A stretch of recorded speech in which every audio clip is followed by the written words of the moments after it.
Hola amigos, ¿qué tal? A Colombia le cayó la desgracia el mismo día que eligieron a Gustavo Petro como presidente.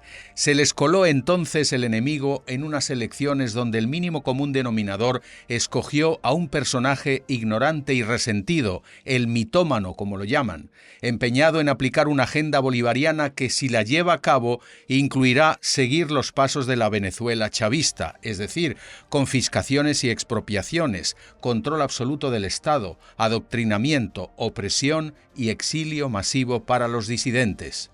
La buena noticia es que la mayoría de los colombianos no quiere en absoluto a Petro. La mala es que la oposición está demasiado dividida.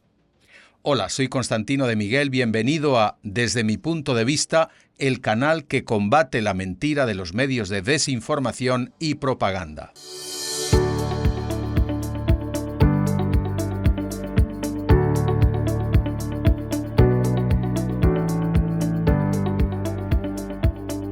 El plan ya lo tiene en marcha Petro, hacer de Colombia otra sucursal de Cuba, una Venezuela 2.0, donde el Estado bolivariano reduzca la oposición a una banda de grupos divididos e incapaces de convencer a las masas ignorantes, un país en el que la prensa libre deje de existir y se convierta en propaganda, un gobierno totalitario que controla la justicia y suplanta al Parlamento por comités populares que no admiten ningún tipo de disidencia.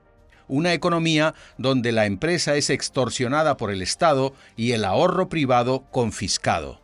Ese es el diseño de pesadilla de un hombre mesiánico, convencido de que es el salvador de Colombia. Petro sigue la hoja de ruta de Chávez, Morales, Ortega, Lula, AMLO y Correa, la cual pasa por crear una asamblea que apruebe una nueva constitución, antesala del partido único y de la reelección perpetua del líder. El manual del Cártel de Puebla es siempre el mismo. Con el dinero robado a los contribuyentes o amasado con el narcotráfico, se financia la propagación de una ideología comunista que penetra como cáncer en los sectores populares de la sociedad de la mano de dirigentes oportunistas que jamás han trabajado o emprendido y que lo único que saben hacer es medrar en política o empuñar las armas, ya que muchos de esos apóstoles bolivarianos surgieron en Colombia de la masiva desmovilización y rehabilitación de las guerrillas. Y el que disienta de ese gran plan maestro es sencillamente un enemigo del pueblo, un rico indeseable, un racista que discrimina al indígena, al negro y al mestizo. Es incluso un asesino, como dice el propio Petro, criminalizando a la oposición.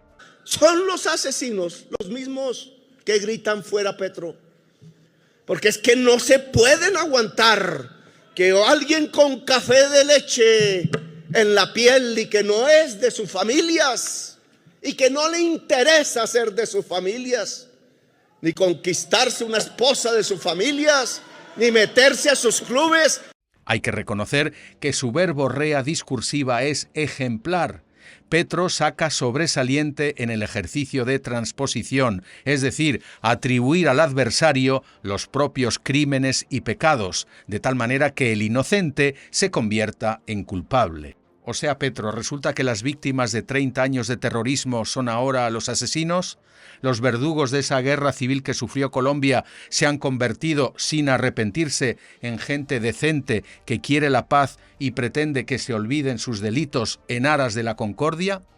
Malos mimbres para el cesto de la futura Colombia. La inmensa mayoría de los colombianos no quieren a ese personaje y corean «fuera Petro, fuera». ¿Acaso son tantos los ricos y blancos, pelucones y aniñados como para llenar un estadio de fútbol?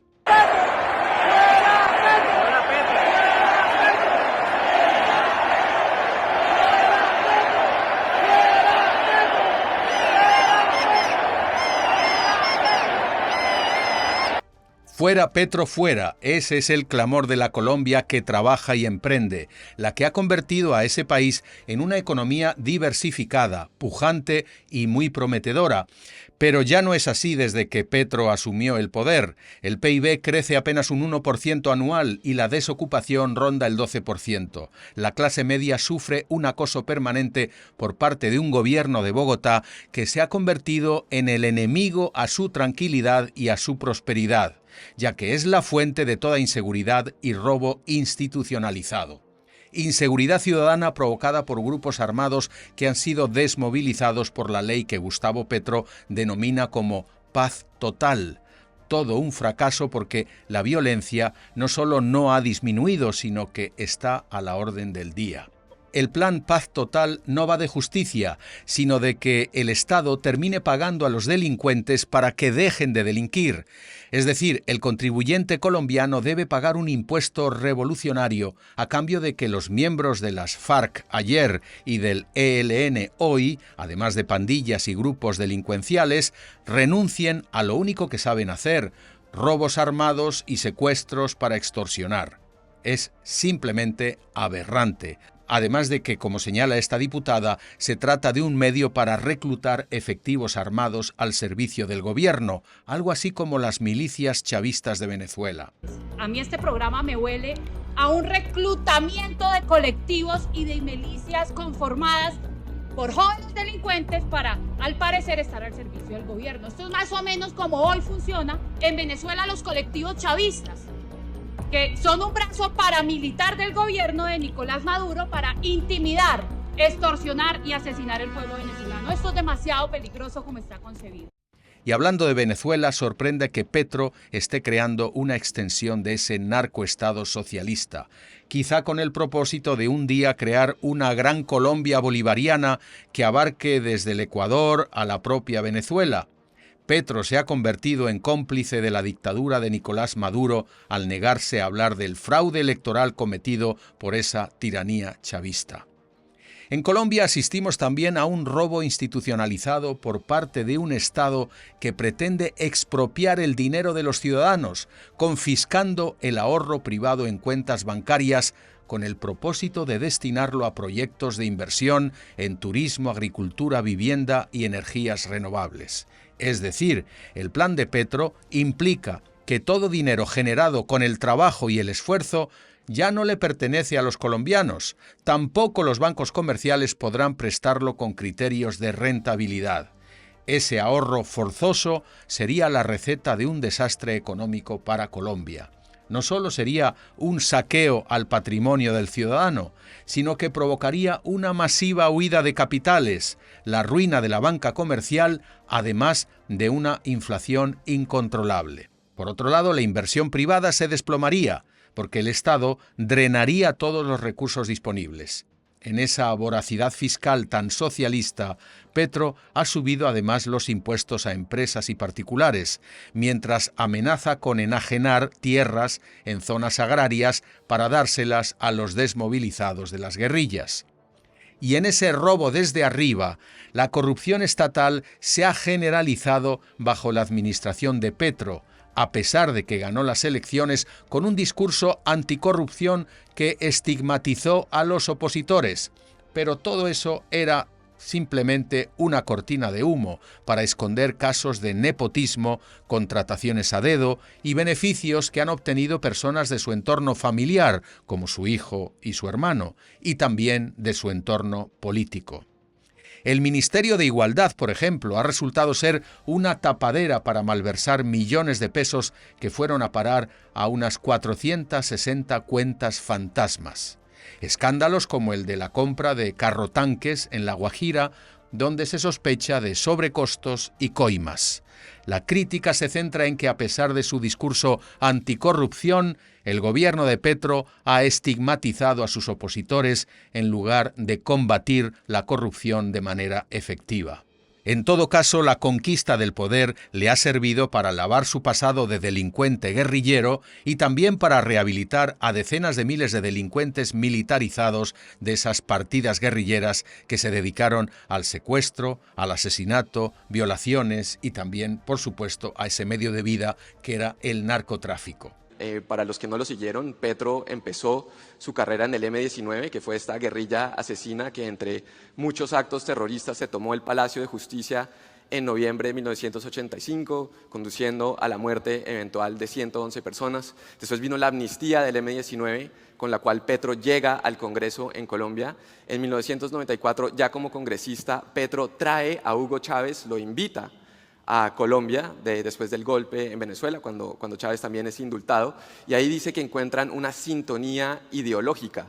En el 2003, ya con Chávez presidente, Petro se jactaba en Colombia y hablaba en plural a los medios de lo que estamos haciendo en Venezuela. Decía que estamos cambiando el modelo neoliberal a uno que él llama el neopopulismo. La aceptación de Petro ha caído estrepitosamente a una banda entre el 25 y el 30%, pero los grupos de izquierda radical y mesiánica que arropan a Petro forman un bloque sólido y unido en el partido Colombia Humana, algo así como el nuevo Frente Popular francés. Los discursos de Petro están impregnados de delirio y mesianismo, pero las promesas y las subvenciones siguen embrujando y seduciendo al pueblo llano, ese que vota aunque termine más pobre. Después de succionar recursos al sector productivo, Petro dispone de todo un tesoro de guerra para manipular las conciencias y orientar el voto a su candidatura. Si además Maduro continúa en Venezuela, contará con más petronarcodólares para su campaña y para sus milicianos, además de inteligencia manipuladora de factura cubana para hacer que o gane o gane. Es verdad que el líder colombiano es denostado a diario en manifestaciones y protestas, pero me temo que es mucho ruido y pocas nueces. La oposición moderada y de derecha está dividida como nunca. Nadie ha sabido hasta ahora capitalizar ese descontento mayoritario en una fuerza sólida que derrote a Petro en las urnas en 2026.